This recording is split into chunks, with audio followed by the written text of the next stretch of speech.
تو اس پر رب کائنات نے فرمایا کہ تم کہو ہم ایمان لائے اور تمہیں چھوڑ دیا جائے گا.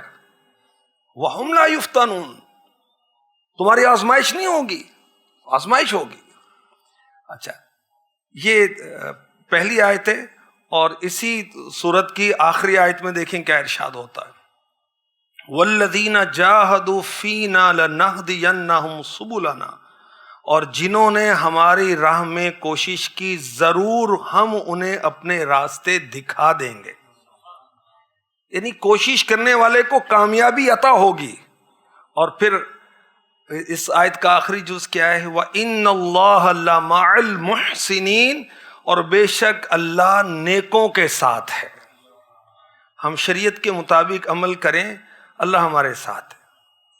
حمایت مدد اللہ کی ہمارے ساتھ ہے.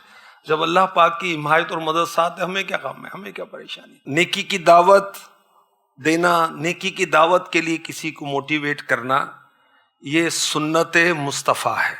آقا علیہ الصلوۃ والسلام کی ساری حیات یہی ہے نا, نیکی کی دعوت, نیکی کی دعوت, یہ کریں یہ ثواب ہے, یہ کریں یہ ثواب ہے, یہ کریں یہ فضیلت ہے. اور ان کے رب نے انہیں فرمایا وَذَكِّرْ فَإِنَّ الذِّكْرَىٰ تَنفَعُ الْمُؤْمِنِينَ, اور سمجھاؤ کہ سمجھانا مسلمانوں کو فائدہ دیتا ہے. اور سورہ انفال میں ارشاد ہوا یا ایھا النبی حرض المؤمنین, اے نبی ابھارو مومنوں کو, مسلمانوں کو ترغیب دلاؤ. تو ترغیبات, نماز کے لیے کسی کو کہنا ہے, قرآن کی تعلیم کے لیے کہنا ہے, آپ نے آن لائن کورس کے لیے کسی کو تیار کرنا ہے, ان کے بچوں کو دعوت اسلامی کے اداروں میں عالم عالمہ حافظ حافظہ بنانے کے لیے تیار کرنا ہے, موٹیویٹ کریں, مرید بنانا ہے, تو اس کے لیے کچھ آپ کو کچھ نہ کچھ جملے یاد ہونے چاہیے, کچھ روایتیں یاد ہونی چاہیے. اور یہ پورا 12 دینی کاموں کا تو ہم نے پورا رسالہ جاری کر دیا ہے ترغیبات کا, کہ اس کام کی اگر آپ نے ترغیب دلانی ہے تو یہ حدیث ہے, یہ روایت ہے, یہ آپ یاد کر لیں, یہ آپ یاد کر لیں. اور میری نیت ہے کہ دعوت اسلامی کی جتنے بھی شعبے ہیں, جتنے بھی کام ہیں, سب کی ترغیبات ہم نے لکھوانی ہے.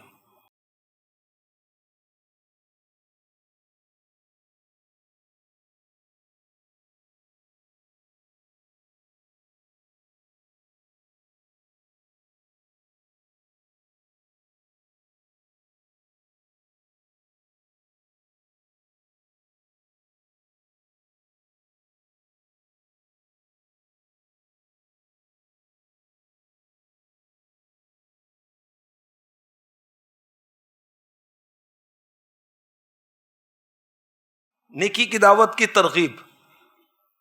اللہ اکبر. ہمارے آقا علیہ الصلوۃ والسلام نے, جیسے دیکھیں ہمارے جیسے ہم یہ اجتماع کر رہے ہیں, تو وہ حالات ایسے تھوڑی کہ اجتماع کر کے سب کو نیکی کی دعوت دیں اور سارے مسلمان ہو جائیں. ایک ایک پر کوشش, ایک ایک پر, ایک ایک پر, ایک ایک پر میرے آقا علیہ الصلوۃ والسلام نے کوشش کی. ہمارا انداز بھی یہ سب سے زیادہ مؤثر انداز ہے, اور یہ تربیت ہمیں امیر اہل سنت کی بارگاہ سے عطا ہوئی ہے کہ دعوت اسلامی کا کم و بیش 99% کام انفرادی کوشش سے ممکن ہے. انفرادی کوشش اللہ ہمیں کرنا سکھا دے اور اس کا ہمیں جذبہ بھی مل جائے. وَمَنْ أَحْسَنُ قَوْلًا مِّمَّنْ دَعَا إِلَى اللَّهِ وَعَمِلَ صَالِحًا, اور اس سے زیادہ کس کی بات اچھی جو اللہ کی طرف بلائے, اللہ کی طرف بلا رہا ہے. یہ جو نماز کی دعوت دے رہا ہے نا, یہ اللہ کی طرف بلا رہا ہے. جو اجتماع میں لانے کے لیے کہہ رہا ہے, یہ اللہ کی طرف بلا رہا ہے. جو امیر اہل سنت کا مرید بنانے کے لیے کہہ رہا ہے, یہ تو بھی اللہ کی طرف ہی بلا رہا ہے نا. امیر اہل سنت نے مرید بنا کے کیا کرنا ہے, اللہ کی طرف ہی بلانا ہے نا, نیکی کی دعوت ہی دینی ہے. ہم جو دعوت اسلامی کے 12 کام, قافلے, مدرسۃ المدینہ بالغان, درس وغیرہ جو بھی کام ہے, یہ اللہ کی طرف ہم بلا رہے ہیں. انبیاء کا کام ہے اللہ کی طرف بلانا. سارے انبیاء مخلوق کو خالق سے ملانے کے لیے تشریف لائے. ہم جیسے خطا کار یہ کام کریں, اور کیا چاہیے ہمیں بھائی. اور وہ بات سب سے اچھی ہے جو نیکی کی دعوت پر مشتمل ہے. اللہ ہمیں نصیب فرمائے.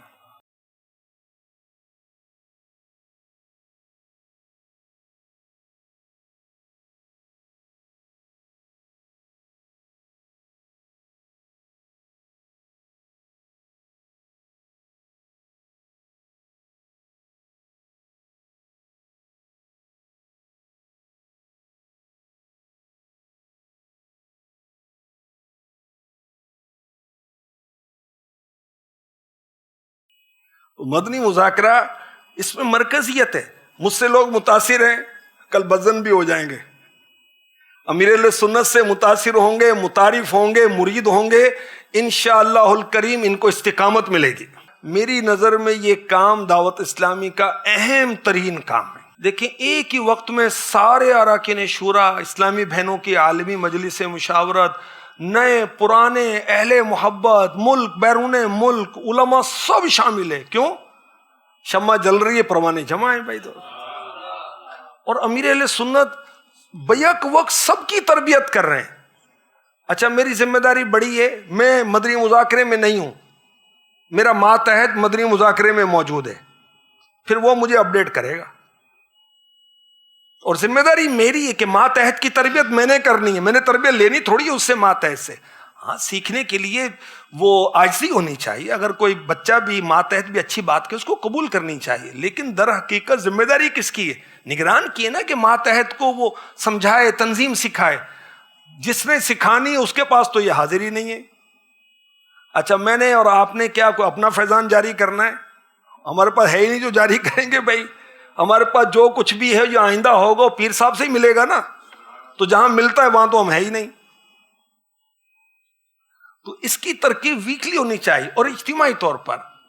اچھا دیکھیں کہ اگر 100 مقامات پر آپ کے شعبے والے 12 کو لے کر بیٹھے, 1200 جمع ہو گئے, ایک جگہ 1200 جمع کرنا بڑی تعداد لگتی ہے. اچھا انہی مقامات کو بڑھاتے جائیں, افراد بڑھتے جائیں گے. اور بہت فائدوں کے اندر ایک فائدہ یہ ہوتا ہے کہ لائیو بیعت ہوتی ہے, سارے اتاری ہو جاتے ہیں. اور ہماری ممبرشپ کا ایک بڑا زبردست ایک انداز ہے نا, اتاری بنا دو. اچھا خود ہی وہ مدنی مذاکرے کے اندر کوئی مبلغ, کوئی رکن شورا وہ ترغیب دلاتے ہیں, ہم سے بہتر ترغیب ہو رہی ہوتی ہے, اور امیر علیہ سنت سے لائیو وہ مرید ہو رہے ہوتے ہیں. یہ فائدہ ہو جاتا ہے, انفرادی کوشش.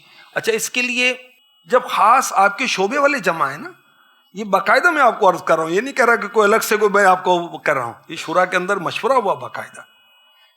ظاہر کی شخصیات اور ایسے لوگ ہیں جو پہلے یوز ٹو نہیں ہے, 3 دیر کیسے بیٹھیں گے, 1 گھنٹہ بٹھا لیں. اور خاص یہ کہ بھئی اسی کے اندر بیعت بھی ہو جائے گی. 1 گھنٹہ ہو گیا, اب آف کر دیں, اب ملاقات کر کے جو چائے پانی جو ہے اپنے وہ رخصت کر دیں. ان کو وہ زیادہ دیر بیٹھ نہیں سکیں گے, اٹھ کے چلے جائیں گے. ہم تو بیٹھ جائیں گے بھی, ہم نے بیٹھنا ہی ہے. پیر صاحب جاگ رہے ہیں, ہم کیوں سوئیں گے بھائی؟